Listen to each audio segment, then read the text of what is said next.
Bueno, ya estamos aquí. El otro día vimos el tema de la historia. Atención. Picamos diferentes temas que ocurrieron en diferentes épocas. Picamos porque no lo vimos a fondo, pero lo veremos luego.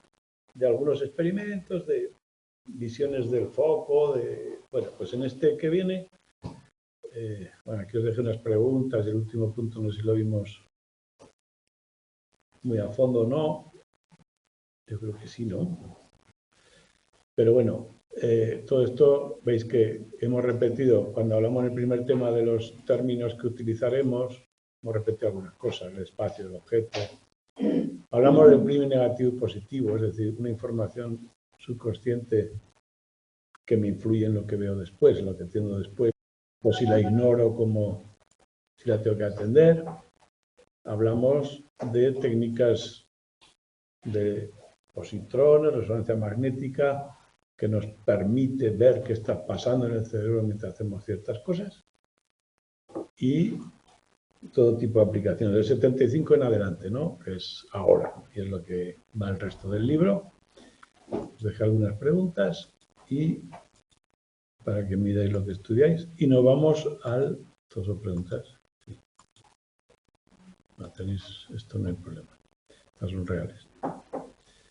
Y nos vamos al tema 2 en mi cuenta, que es la que lleva la numeración del libro, que es el tercero del temario. El tema 2 nos introduce qué estamos haciendo desde el 75 para acá.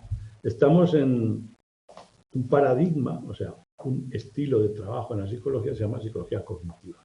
Bueno, pues dice, ¿qué es la atención dentro de la psicología cognitiva? Todo eso. Vamos a ver qué datos, qué tipos de estudios, con ejemplos concretos. Y a lo siguiente entraremos atención visual, atención auditiva, una por una, y más, ¿ves? Visual, auditiva, de varios, la inhibición, en fin. O sea, que es el último tema de genérico, introductorio, además bastante corto e intuitivo, pero nos introduce a cosas importantes. Y sobre todo nos introduce en el tipo de experimento, más a fondo. Aquí entramos en datos más duros que no son puntuales. Bien. ¿Qué es la psicología cognitiva? La psicología cognitiva asume que lo que ocurre dentro de la mente sí se puede estudiar. Lo estímulo externo, el organismo hace cosas y responde. Esta parte la habíamos obviado antes. Esas cosas no se pueden obviar y hay muchas técnicas y formas de reconocer lo que está ocurriendo ahí. Por supuesto, se reflejan en la respuesta. Entonces vamos a ver qué medimos en la respuesta. Esta es la aproximación. También podemos medir respuestas neurofisiológicas, todo tipo, y vamos a ver cómo se puede estudiar. Los procesos internos, al final, son el objetivo real de la atención de esta disciplina, porque todo está ocurriendo ahí. Todo lo demás son precedente, consecuente. Entonces vamos a hablar de 3 grupos, grandes grupos de procesos. El primero, el que interpreta. Bueno, detecta, mide, identifica, interpreta la información en un sistema perceptivo. Supongo que sabéis, si no por otras asignaturas, que percibir no es copiar la realidad, sino seleccionar ciertos datos de la realidad, agruparlos o reintegrarlos en una unidad significativa, ponerle un nombre y con eso, esa elaboración como una fábrica se lo pasa al siguiente módulo que dice, bien, por ejemplo, yo veo una línea, un plano, otra línea, eso es sistema visual. Pero enseguida en la percepción empieza a decir, vale, Eso que he dicho que es un plano es porque hay una continuidad, los colores van cambiando, hay sombras y luces, pero diciendo debe ser todo el mismo color. Ahí entra ya mucha interpretación y al final dice, esto es una mesa, paso al siguiente módulo. Pero para decidir que es una mesa, aunque sea muy rápido, primer proceso. Segundo, en general, hago algo, pienso algo y, que es decidir, toda una elaboración mental y por último, si hay que hacer una respuesta, se da. Esas tres fases generales,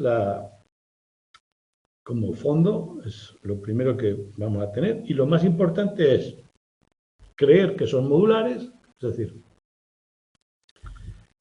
que hay unidades que se dedican a hacer cosas. Percibir implica representar la realidad, implica un proceso de ajuste. Percibir implica interpretar algunos datos de la realidad. Sabemos que, por ejemplo, el espectro electromagnético tiene un rango electromagnético, son ondas.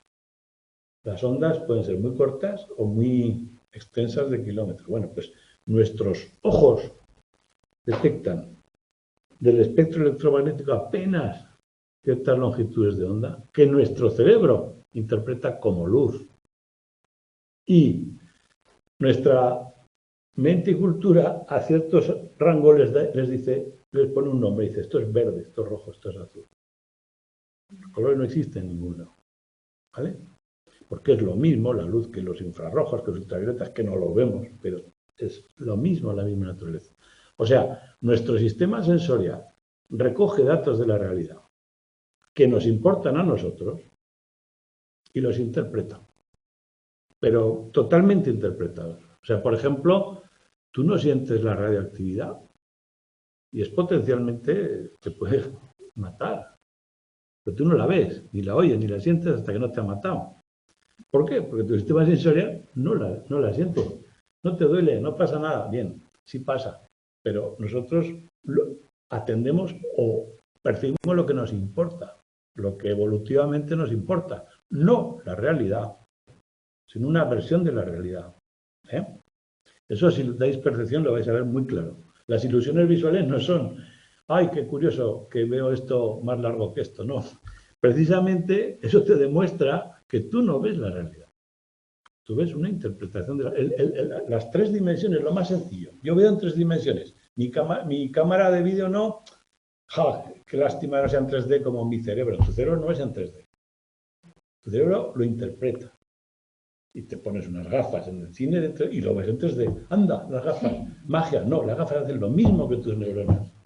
Dicen, esto está delante, pues ponlo delante. Y tu cerebro lo pone delante. ¿No? Bueno, pues eso. Interpreta la realidad. Y mucho. Y para interpretar la realidad requiere atender unas cosas, no otras. O sea, ya hay todo un proceso atencional desde el principio. Entonces, como decía, asumimos que cada parte es una caja, una máquina que hace cosas y devuelve un producto que se la pasa a la siguiente parte. Y además asumimos que estas partes van o una detrás de otra, o sea, que hay cierto orden, cierta jerarquía que podemos interpretar. ¿Os acordáis que decíamos el otro día que si poníamos una persona reaccionando ante una luz blanca, luego entre una luz blanca y una roja, y había una diferencia de tiempo de reacción, asumíamos que el tiempo de reacción era la blanca y en el segundo caso había tiempo de reacción a la luz más tiempo de reacción de decidir. ¿Vale?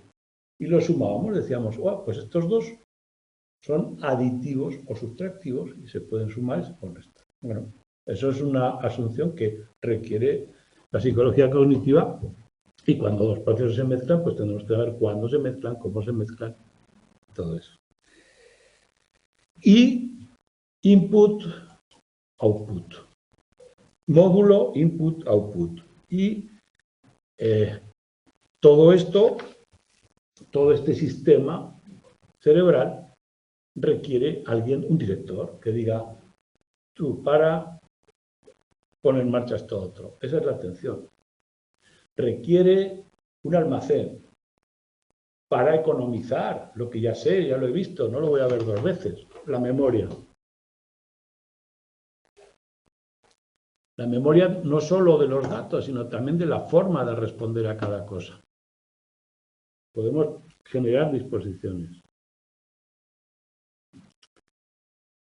Bueno, hay muchos modelos, por supuesto, y muy complicados, y de cada subproceso también, pero todos ellos tienen eso, estadios de procesamiento, se pueden diferenciar en qué parte requiere atención consciente, inconsciente o ninguna atención, hasta qué grado, en qué medida uno afecta a otro.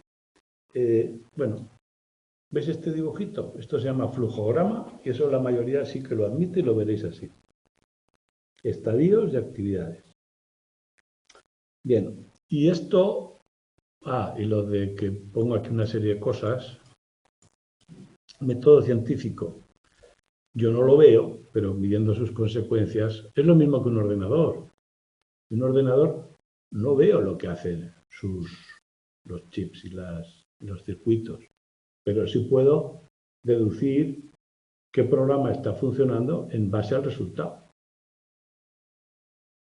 Es más difícil solo viendo el resultado, que es lo que ha hecho el ordenador, pero sí puedo comprobar metiéndole otros datos y si fuera así, ¿qué pasaría con estos datos? Pues lo mismo la mente humana, que será la negativa de la psicología conductista. Decía, si no se puede ver, no se puede estudiar, pero sí se puede inferir de los resultados que ha pasado antes, es decir, modificar el estímulo a ver si esta estructura, cuando decíamos antes lo de los tiempos de reacción, yo puedo decir, bueno, pues si esto tarda 150, esto tarda 150, si le hago hacer 2 veces lo mismo, tardará 300 y así sucesivamente, pues ir tomando medidas que van confirmando tu modelo. Bueno, pues eso es método científico, procesos internos invisibles y los diagramas de flujo muy habituales.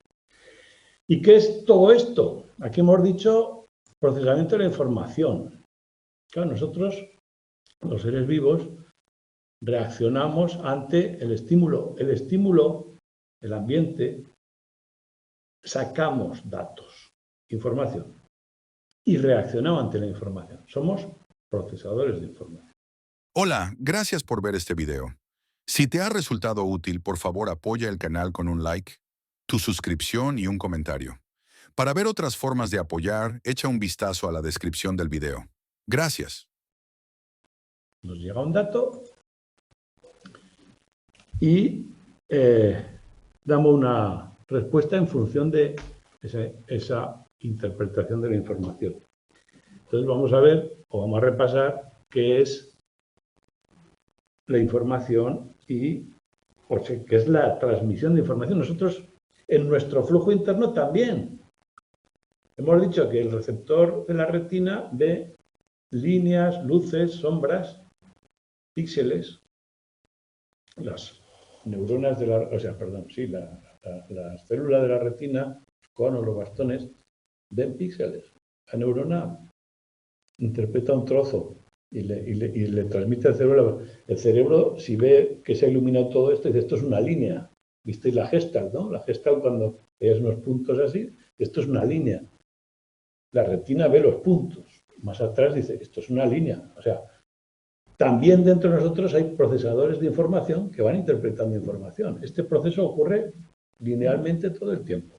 Entonces, tenemos que ver en cualquier proceso de transmisión de información que hay un contexto, un emisor, o sea, alguien que codifica el mensaje, ese mensaje le llega a través de un canal al receptor que lo decodifica y normalmente responde y hay una comunicación. Se codifica, la información relevante se transfiere a un código. Ese código se interpreta. O sea, eso somos nosotros, un canal de información. Y como todos los canales de información, se puede medir varias características que nos dan idea de su eficacia y de cómo funciona. Si es fiable, La información que viene es útil y fiel al origen. Si no se pierde por el camino, la velocidad a la que se transfiere, la tasa, la eficiencia, todo eso, lo mismo es aplicable a los seres humanos. ¿Vale? ¿Y qué es la información? Un poco de tecnicismo. ¿Qué es la información? Un dato. ¿Qué es un dato? Es un dato que yo no sé. Si lo sé, no es información. O sea, técnicamente la información es reducir la incertidumbre. Si yo no sé qué va a pasar, si 0 o 1, si tú me dices 0, me has quitado la incertidumbre que tenía ambigüedad de 2 datos, me ha quedado en 1, claro, la incertidumbre se ha reducido bastante. Si yo sé si solo hay ceros, tú me dices 0, no me ha reducido ninguna incertidumbre, ya no hay nada que... Bueno, pues eso de reducción de la incertidumbre depende de los datos que tienes, que tiene uno el receptor, y de lo que recibe. Si no hay nada nuevo, no se reduce la incertidumbre. Si me dicen siempre lo mismo, no se reduce la incertidumbre. ¿Vale? ¿Cuánta información se transmite? O sea, ¿cómo medimos la cantidad de información? Pues se mide dependiendo de eso, de la incertidumbre que tengamos, del número de estímulos. Si todo lo pudiéramos partir en unidades más pequeñas, acabaríamos con sí o no. Y mediante sí es o no es, podríamos construir cualquier realidad. De hecho, eso hacen los ordenadores. Los cuánticos dicen que es diferente, pero los otros van así. Por lo tanto, el número de posibles estímulos, para poderlo contar, si podemos hacer una reducción de ir partiendo las cosas entre sí o no, pues Juan o Pedro, así que pues, al final vamos partiéndolo hasta sus elementos más esenciales, más simples, 0, 1. ¿Cuánta información se tiene que transmitir en un dato? Bueno, pues si solo hay una unidad de información, un bit, o 2 alternativas, pues veis que una u otra, 2 elevado a 0, 2 elevado a 1, 2 elevado a 2, 2 elevado a 3. Si vamos añadiendo elementos binarios, bueno, esto es el cara o cruz. Tú el cara o cruz le tiras una vez, una posibilidad entre 2. Hay 2 posibles resultados. Pues la tiro 2 veces, hay 4 posibles resultados. La tiro 3 veces, 8, 16, 32, 2 elevado a 2 elevado a 2 elevado. Bueno, pues esa es la forma de medir la información. ¿Cuántos bits de información hay? Es 2... Bueno, esto es por desnudarlo un poco lo que es, ¿no? Cuando yo mido la eficacia de una transferencia de información, tengo que medir cuántos datos han dado el emisor que han llegado en efecto al receptor. Entonces, tengo que medir de alguna manera lo que ha tirado el emisor, ¿no? Pues esta es la forma. Bits es 0, 1. Los bytes con Y son 8 bits que se usan en los ordenadores, pero no es lo mismo. Y no tienes que saber nada más, simplemente eso. La cantidad de información que se ha transmitido, la contamos en bits. La tasa o velocidad de transmisión también es importante. Fijaos que en los temas de atención es muy importante, hablamos de milisegundos, pues se suele medir en cantidad de información por unidad de tiempo, bits por segundo o lo que sea.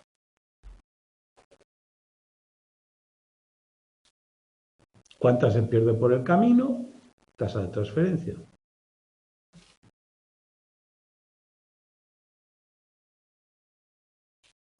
Si por el camino se pierde o hay mucho ruido o se mezcla con información inválida o hablamos de eficiencia.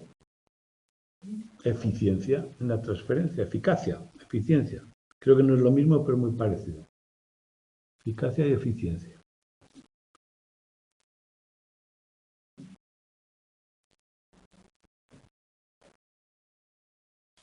Bueno, pues por supuesto, en la atención y que nosotros veremos, esto tiene su importancia porque ya veremos ahora cuando veamos las medidas que hay muchas variabilidades y que nuestras medidas son poco precisas, a pesar de que son bastante, que veis que hablamos, son muy precisos, con milisegundos son poco precisas. Y de aquí volvemos ¿os acordáis el resultado que vimos de la ley de Hick? No sé cómo se lee. Hick-Hyman decía, en la época 50-74, en ese periodo decíamos que uno de los hallazgos es este. Cuando el número de alternativas iba creciendo, el tiempo de reacción también iba creciendo. Si yo tenía que responder al 1 moviendo este dedo, reaccionaba en 150 milisegundos, pongamos, pero cuando había dos alternativas, al 1 con este dedo, al 2 con este dedo, o al 1 con este, al 1 con este, había un poco más de tiempo. Bien, eso ya vimos que el rendimiento de la tarea depende de la cantidad de información que se transmite o que se puede transmitir.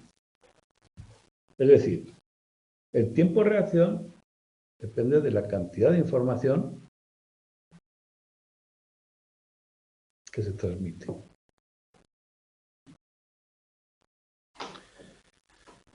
La ley de Hick-Jackman. El número de alternativas es la información que se va a transmitir. O sea, aquí lo que hablamos es que cuando hablamos de los 10 dedos, cuando estamos hablando con la posibilidad es uno de los 10 dedos o dos de los 10 dedos, la información es mayor porque hay mucha más incertidumbre. Y el tiempo de reacción depende de esa cantidad de información.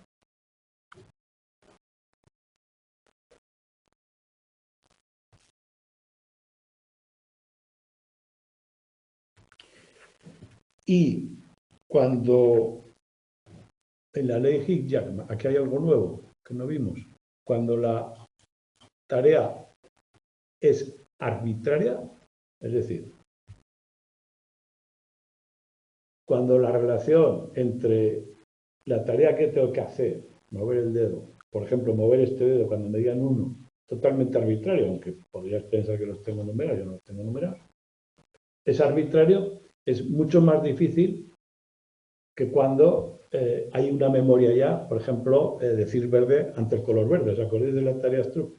Decir verde ante el color verde es más rápido, no es arbitraria porque hay una relación establecida antes. ¿Qué quiere decir que hay una relación establecida antes? Que me estoy aprovechando de una información que ya tengo. Hay menos información, hay menos reducción de información. Menos incertidumbre y una asociación que ya está en mi mente que no tengo que hacer y me aprovecho de ella. Ya al tener una información ya almacenada, me aprovecho de ella. Entonces la información es menor, el tiempo de reacción es menor, o sea, en el caso, ¿veis la línea alta? Mirad el cuadro, porque a lo mejor el cuadro es importante. El tiempo de reacción en las ordenadas, a más arriba, más torpe, más se tardaba en reaccionar. En las abscisas aparece la cantidad de información. Por supuesto, a más información vemos la ley de Hick-Jackman que va creciendo. Hacia la derecha va creciendo. Y el tiempo de reacción, si la tarea es difícil, crece mucho más rápido. La información que se añade en una tarea arbitraria es mucho mayor que cuando ya tengo alguna información almacenada en mi mente, cuando la tarea es di verde al verde. Por lo tanto, respuesta arbitraria, que es más difícil, tiempo de reacción aumenta más difícil. O sea, en pocas palabras, el tiempo de reacción es directamente proporcional a la información transmitida. Y a la dificultad de la tarea, que se puede traducir en que la información es mayor, la que hay que procesar. Bien, esto respecto a la información. La segunda parte de la atención es la energía que hay que poner, los recursos que hay que poner en juego para atender. Y aquí también vimos, que apuntamos en el primer capítulo, la ley de Yerkes-Dawson. En toda tarea atencional, como en toda tarea cognitiva, el corazón, los pulmones, la sangre, el cerebro es el gran consumidor de glucosa. El 25% de lo que comes va al cerebro. Se convierte en glucosa y va al cerebro. El cerebro pesa el 2 o el 3% de tu cuerpo. Consume el 25%. Es lo más... Pero hay gente que no lo cuida mucho, es lo más valioso. Bueno, pues esa energía, todos esos procesos orgánicos que requieren alimento y energía, a veces ocurren de una manera dedicada, o sea, tú atiendes cuando te ocurre algo inesperado, importante, pero a veces lo hacemos como os ponéis a estudiar duramente con una especie de acto de voluntad, ¿no? Esa energía que tú pones como acto de voluntad o que se canaliza de una forma inconsciente o consciente, le llamamos arousal o activación, y vimos que a mayor arousal o activación, mejor, más atención, en principio. Y más disposición para hacer las cosas rápidamente y bien o no tan bien. Recordad, la ley de Yerkes-Dawson decía que a ciertos niveles de activación se pasa de la raya y empieza a decrecer el rendimiento. Y dijimos que si la tarea es difícil, antes se alcanza ese máximo. Las tareas difíciles no requieren o no deberían tener mucha activación, porque nos generan, ya lo veremos, confusión. Y las fáciles, no tanto. Entonces, el experimento original era con unas ratas a las que le ponían 2 pasillos pintados de 2 tonos de gris.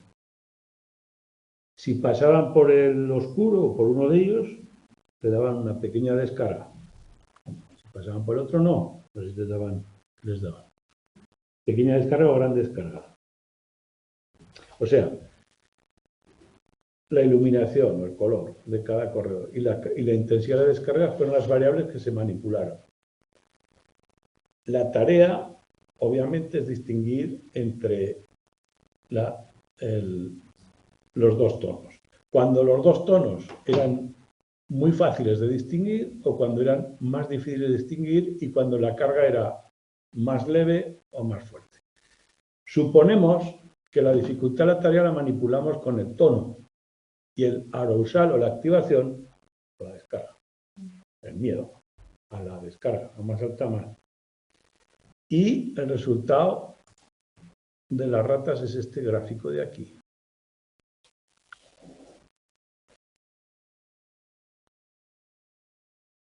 Cuando la tarea era fácil, aquí abajo, la intensidad de la descarga tuvo poca influencia en el número de ensayos de aprendizaje. A lo largo, se aprendió un poco más rápido, cuando la carga era de 400, lo que sea. Veis que en apenas 50 ensayos ya aprendió en el pasillo bueno.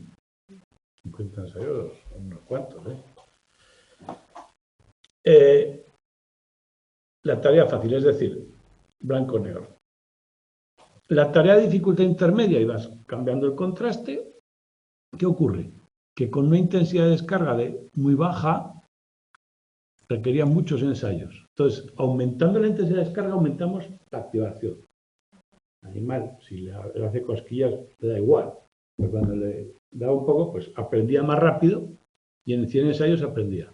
Ahora, si lo aumentabas más, llegaba un momento que se producía como un bloqueo y esta es fijaos que es al revés que esta curva de aquí, pero simplemente porque lo codificaron al revés. En vez de poner aquí El tiempo de reacción, que va justo al revés, es el número de ensayos. A menos ensayos, más rápido es aprendido. Pues es igual, ¿no? O sea, la U está al revés, pero simplemente porque lo contaron así. Y en la tarea difícil se sigue cumpliendo, pero ¿cómo? ¿Qué está ocurriendo? Pues esto que veis aquí. Precisamente en la difícil apenas aumenta la intensidad de descarga un pelín, cuando los pasillos son muy difíciles de distinguir, el aumento de tensión empieza a confundirte antes y empieza a bajar el rendimiento antes. ¿Ves? Esto y esto es esto y esto. Al revés. ¿Sí? O sea, dificulta la tarea si el pasillo es más o menos distinguible. Activación orosal, la intensidad de la descarga. Si la tarea, el pasillo es muy difícil de distinguir, a poco que aumente la descarga ya genera confusión y baja el rendimiento enseguida. Si es de dificultad intermedia, hay un punto en el que empieza a bajar, pero mucho más tarde, y apenas tiene influencia en las tareas fáciles. Bueno, esto es el experimento original que apuntamos antes, ¿no? Pues bueno, ahí tenéis un experimento con los datos reales. Simplemente recordar esto, que aquí al rendimiento lo pusieron al revés. O sea, el número de ensayos, si estuviera al revés, a más alto, mejor, el rendimiento sería mejor, pero bueno, pues los posteriores se hicieron al revés y da igual, no tiene nada que ver, la misma forma.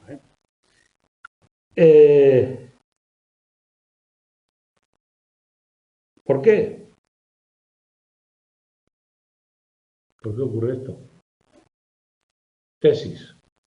Si tú tienes una activación alta, lo que ocurre es que la atención se focaliza y selecciona más fácilmente lo que haga falta. Selección eficaz y ilumina poquitos objetivos, pero bien. Por ejemplo, si aquí hay que localizar la X, si hay pocos, admite más arousal, porque al enfocarme un poco les puedo iluminar mejor. Puedo tener la luz mucho más intensa. Sin embargo, cuando hay varios objetivos, la luz, si la aumentas mucho, se enfoca en poco y no se puede aumentar tanto porque tiene que detectar más y no puede tener tanta intensidad. Al aumentar el scope, no sé cómo decir, el rango de objetivos, la luz no es tan intensa. Entonces, es una atención más relajada que no requiere tanta activación. Permite más activación. Bueno, esa es teoría, eso ya no es. Es decir, permite ser más selectivos con altos niveles de activación, iluminar atencionalmente, y un nivel bajo, cuando tenemos más señales, no nos focalizamos tanto, pero podemos distribuir la atención entre diversos estímulos. Eso es una interpretación teórica, luego se tiene que recomprobar con otros experimentos, y eso es lo que veremos todo el tiempo. Siguiente punto, vamos a ver exactamente una de las cosas que dice, bueno, vale, pues entonces, ¿por qué a veces, si esto es verdad, vamos a medir una serie de variables que se supone que influyen en la activación, en el usar, y a ver qué efecto tiene una tarea? Entonces, ¿qué tarea se suele usar? En vez de las pobres ratas en el pasillo, con personas usamos tareas del tipo tiempo de reacción serial, SRTT, que es simplemente que aparecen 5 luces, o sea, cada línea es un estímulo, aparecen por separado, y en cada ocasión se ilumina una de ellas. Y yo lo que tengo que hacer es pulsar la tecla de las 5, una de las 5. Simplemente reaccionar. Y luego la siguiente, y luego la siguiente, y luego la siguiente. Es una tarea repetitiva que requiere atención, requiere una respuesta. Y por eso se llama serial. Aquí mediremos el tiempo de reacción y los errores de respuesta. Y para modificar, o sea, la tarea es continua, para modificar la activación se usan varias variables, muchas. Se han usado muchas, entre ellas el sueño, o sea, la falta de sueño, ruido molesto y distracciones, el tiempo de tarea, el alcohol, bueno, ya si lo habéis visto, o darte un premio, también, igual que la descarga, a más descarga, más sabré usar, si te doy un premio a más dinero, más sabré usar. ¿A que sí? Que tengo más nervioso que te juegas mi vida, te juegas bien. Pues eso. Y con esos datos, cuando hay ruido, se disminuye el rendimiento. Bien. Hasta ahí vamos bien. ¿Por qué? Porque el ruido distrae. ¿A quién distrae? A quien está bien concentrado. ¿Y si estás medio dormido? El ruido te despierta. En efecto, las personas que han dormido bien, el ruido les perjudica el rendimiento, y las personas que han dormido mal, el ruido les mejora el rendimiento. ¿Por qué? Porque la activación óptima, el que ha dormido bien, la alcanza fácilmente y el ruido le aumenta la activación por encima del óptimo y empieza en la curva de Jerker-Dawson a bajar.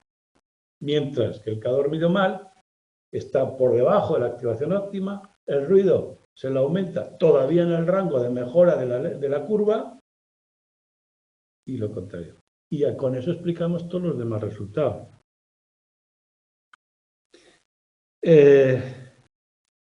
Si uno no ha dormido bien, el ruido compensa o te activa. ¿Sí o no? Entonces yo te doy un premio más grande que... Si te doy un premio por... Entonces has sacado en el SRTTS, vamos a poner un tiempo de reacción media de 200 milisegundos. Y yo te digo, venga, si lo bajamos a 170 te doy 100 euros, lo que sea. ¿Qué pasa? Y te pongo ruido.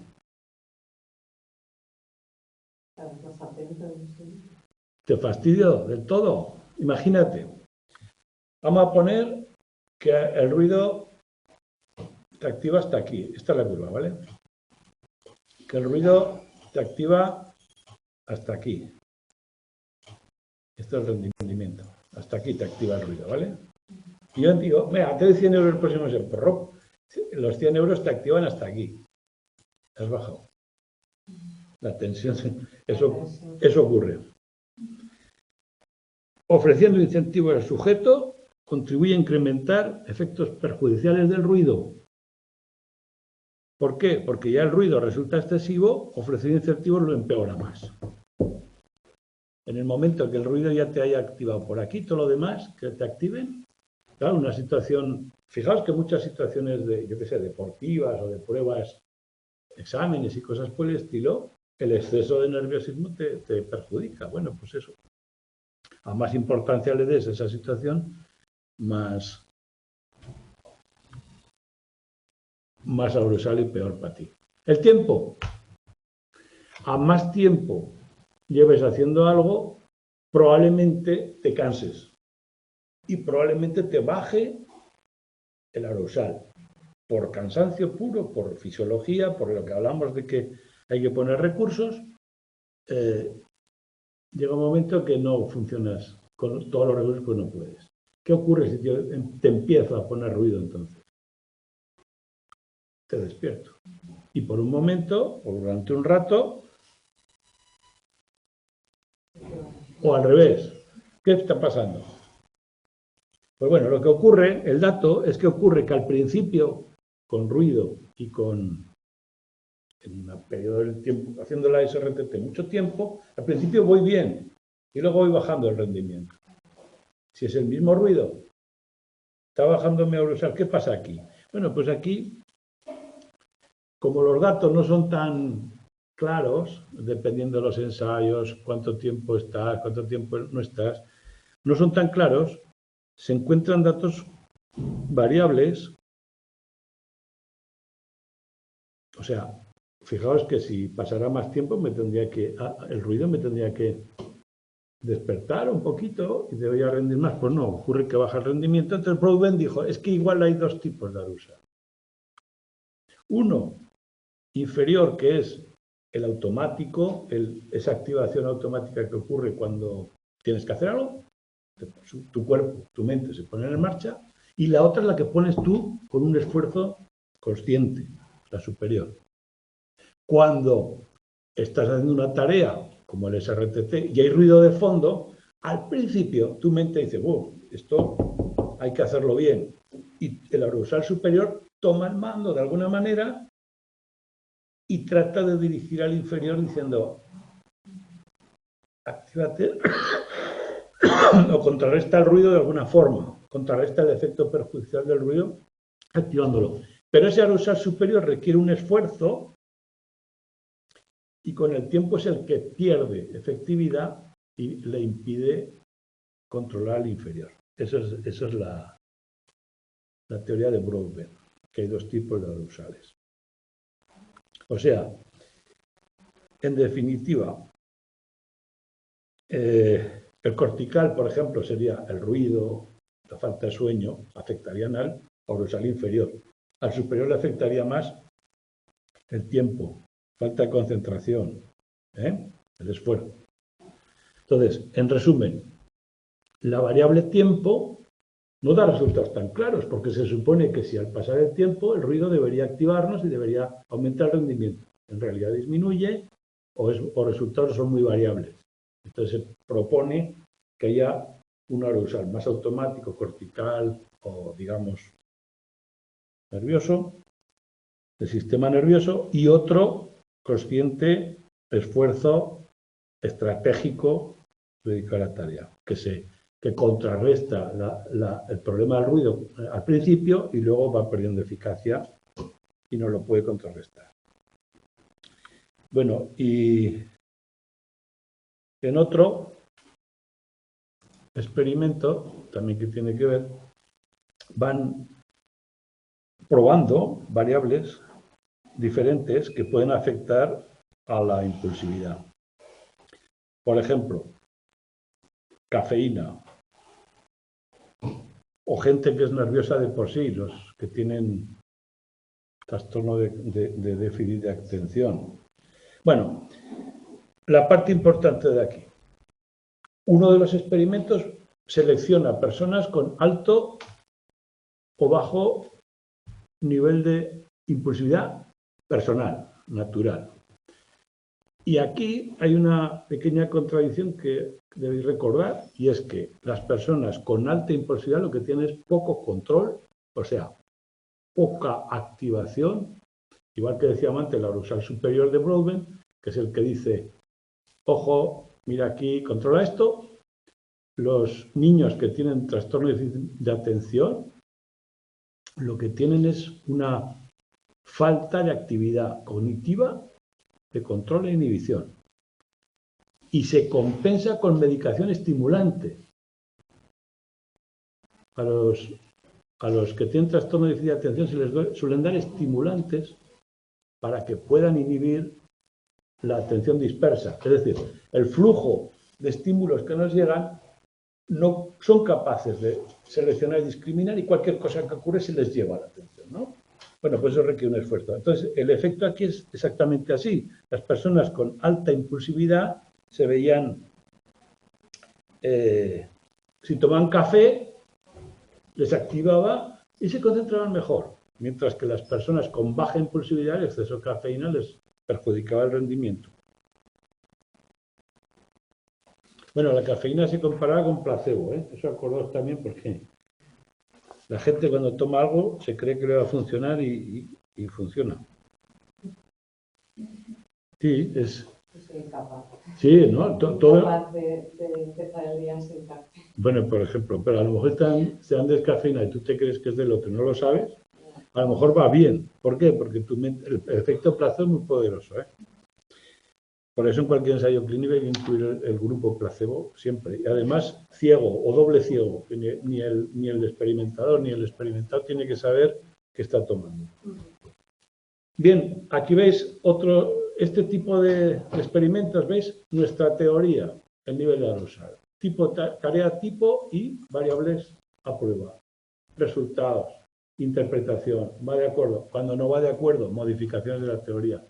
Todo esta coherencia la vamos a ver todo el tiempo en esta asignatura. Es lo que debéis entender. O sea, esto no, si lo entiendes no se te olvida. Es imposible, ¿no? Esa es la idea. Otro de los modelos energéticos, un modelo más general, más interpretativo, que es el de Sanders, que nos dice cómo fluye la energía en una actividad atencional y nos pone una teoría que se resume en este gráfico. ¿Veis que es un gráfico, como hemos dicho al principio, de flujo, tipo psicología cognitiva, en las que hay tres? Esta parte de aquí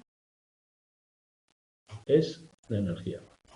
Estos tres sistemas son los que proporcionan la energía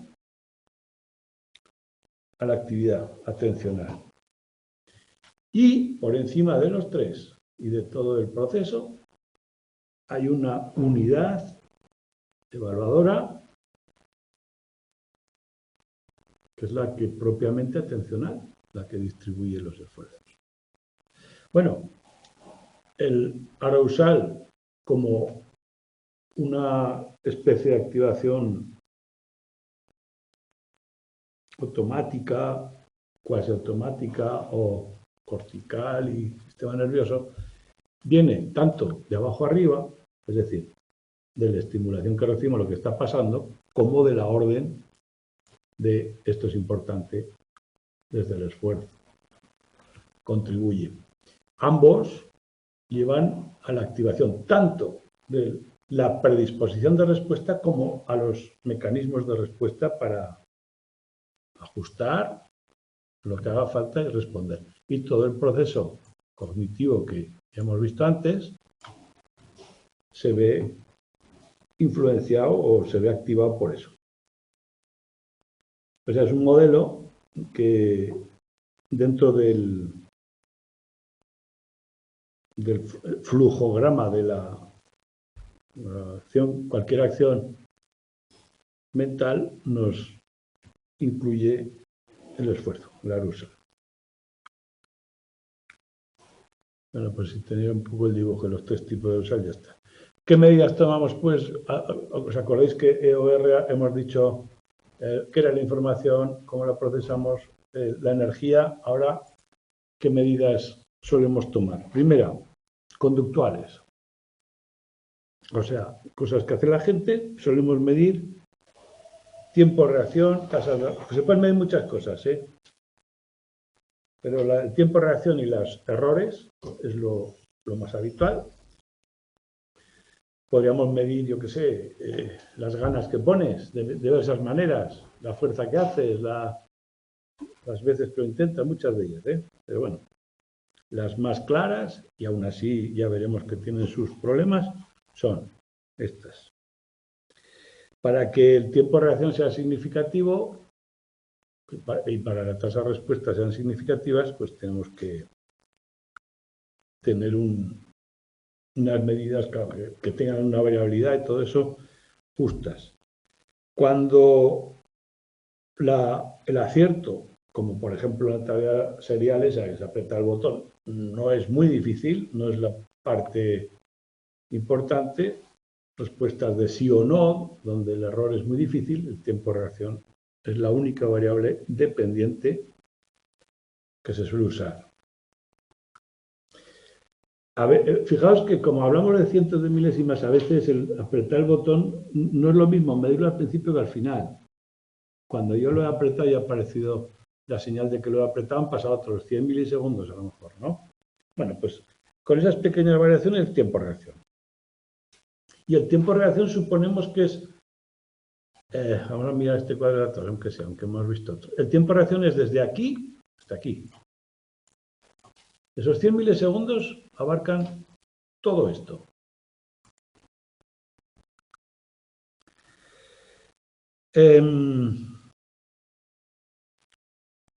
Para que ese proceso del principio al final, fijaos que aparece el estímulo, este cuadro aparece el estímulo, en un momento dado empieza la percepción o lo que sea y sube la activación hasta que respondo, estoy midiendo de aquí a aquí. Aquí hay todo un proceso que esos cuadros que hemos visto ahí son 100 milisegundos. Pues bueno, si yo a la persona le digo, ojo, que te aviso un poco antes de que va a aparecer, si le pongo esta señal antes de que va a aparecer este cuadro, que es el estímulo, empieza antes. La predisposición es un factor muy importante. Por eso, ¿os acordáis? Hay tantas salidas nulas en los juegos. Cuando el juez hace así, quedan un segundo a lo sumo para la salida y ya la cosa está ahí. Y recordé lo que os decía, aquí viene lo que os decía, que las salidas nulas de 100 milisegundos. Es imposible que lo hayas oído antes de 100 milisegundos, porque el sistema nervioso no lo puede procesar tan rápido. Entonces, lo de la alerta previa lo utilizamos en los experimentos para facilitar que el tiempo de reacción sea el más eficaz posible y que si ocurre esa alerta menos de 150 milisegundos a la aparición del estímulo es cuando es eficaz. O sea, estamos en ese rango de tiempo. Pero, como en las salidas de atletismo, incrementa los errores. Una alta predisposición incrementa, o sea, mejora el tiempo de reacción, pero incrementa los errores. Segundo, el tiempo de reacción es muy variable y tiene lo que se llama una simetría positiva. ¿Qué quiere decir? Que el promedio no es una buena medida del tiempo de reacción total. ¿Por qué? Es como los salarios. Si yo os mido, si sales en el periódico, el salario medio en España es de 2.200 euros. Mentira. Mentira. Pues no, es verdad. Es verdad, porque el salario oscila entre 0 y millones que ganan algunos directivos. Pocos, pero suben la media. Hay una asimetría en la curva, de forma que la media se ve desplazada de una forma que no representa el total. Entonces, es mucho mejor la mediana. Es decir, la mitad de la población cobra esto o menos, y ahí sí salen 1.500 euros, no salen 2.200. Entonces dice, esto sí. Pues bueno, lo mismo. Toda medida que va de 0 a una media muy grande y la media está muy cerca del 0, esto ocurre en el tiempo de reacción. El tiempo de reacción es muy variable y puede aumentar mucho, pero ya no puede disminuir mucho más de los 100 milisegundos. Pasa eso, hay una curva asimétrica. Y además, en los X ensayos que hacemos, tantos ensayos como hacemos, pues probablemente me vaya durmiendo, o alguna vez juegue, otra vez me despiste, es decir, todo eso tirará la media pareja. Bueno, pues hay un sesgo que hay que tenerlo en cuenta. O sea, la curva sesgada a la derecha. Demasiado. El tiempo de reacción es demasiado elevado, siempre será un poco más elevado si tomamos la media. Mejor tomar la mediana que la media, o tener en cuenta eso, ¿eh? Lo que hacemos en muchos experimentos es decidir, si ha tardado más de 300 milisegundos, borro esos datos, porque entiendo o que se ha dormido, o que le ha dado mal, o lo que sea, ¿eh? Se borran, porque si no, claro, son medidas muy precisas, que con mucha variabilidad y a nada que haya datos erróneos, pues ya no vamos a ver los resultados. O sea, necesitamos datos fiables. Ya veremos también cómo lo hacemos luego con las medidas de potenciales y eso. Yo creo que es lo mismo. Son difíciles de detectar, ¿vale? También la persona que ha tardado, estos de aquí también los quitamos, ¿eh? Los que han tardado menos de 100 milisegundos, los elimino, fuera. Bueno, en tiempo de reacción, la precisión de la respuesta. Pero es que la precisión de la respuesta depende de la prisa que me dé. Es decir, una persona que tarda en responder en una tarea SRTT 200 milisegundos no va a fallar nunca. La que tarda 50, sí. Entonces, lo mismo. En cualquier tarea que empiece a aumentar la dificultad, ¿quién decide si respondo rápido, con muchos errores, o aseguro? Eso lo decide el que responde. Es una predisposición que pones tú. Entonces, muchas veces se utiliza el balance velocidad-precisión, se tiene en cuenta para comparar respuestas. Cuando una persona ha respondido muy rápido, pero con muchos errores, es decir, esto es el porcentaje de acierto, el tiempo de reacción, muy rápido, muy hacia aquí, pero con muchos errores, y otro ha respondido mucho más lento, pero con muchos más aciertos, ¿cuál es mejor? Igual son equivalentes. Entonces, con muchos ensayos se alcanza este tipo de curva. Y un buen estratega, para limpiar esto, si yo fuera el estratega, intuyo que esto es así, tiendo a responder en este rango. Si respondo aquí, tendré muy pocos aciertos y con un poquito más que espere, aumentaré mucho los aciertos. Entonces, una buena estrategia responderá aquí y no aquí. Entonces, teniendo en cuenta este tipo de curvas, velocidad, precisión, vamos a entender mucho mejor los datos. El equilibrio velocidad-precisión es lo más importante y están inversamente relacionados. Aumenta uno, disminuye el otro y el tipo de resultado siempre es esa curva. Las personas eligen el punto óptimo de esta curva intuitivamente o en función del resultado. Si yo te estoy diciendo que te doy 100 euros por la respuesta correcta y eso te pone muy nervioso, actuarás en consecuencia, disminuyendo, en fin.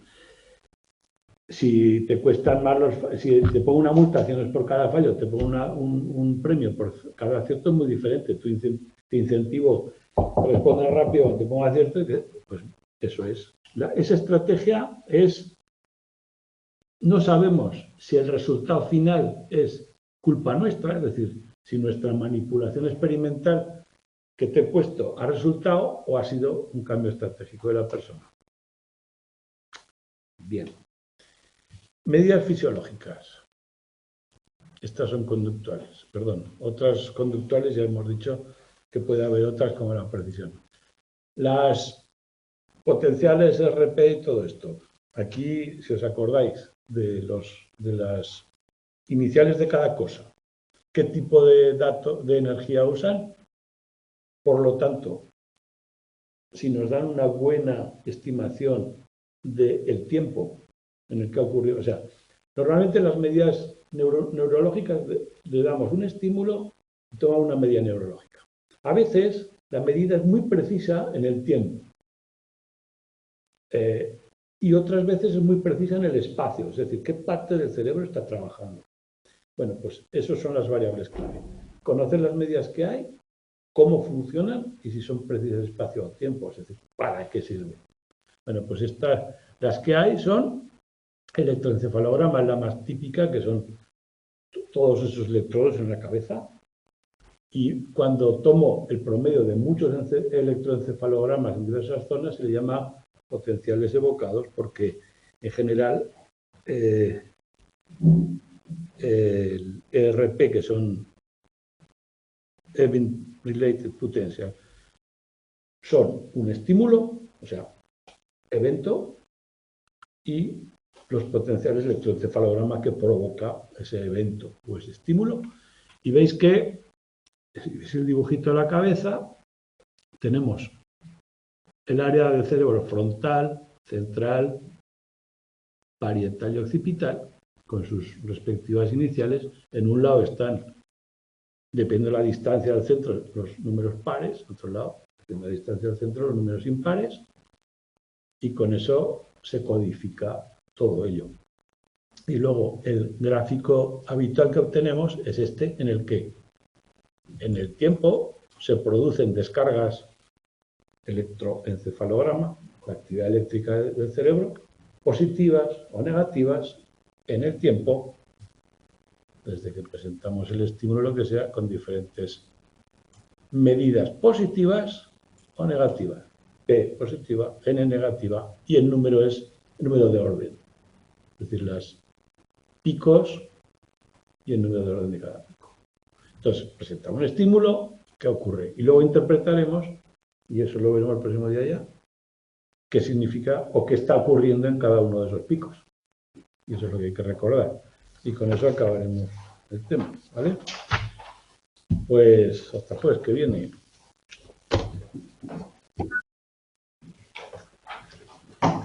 ¿Habéis estudiado esto? ¿Habéis llegado aquí? No. Entonces ya lo sabéis.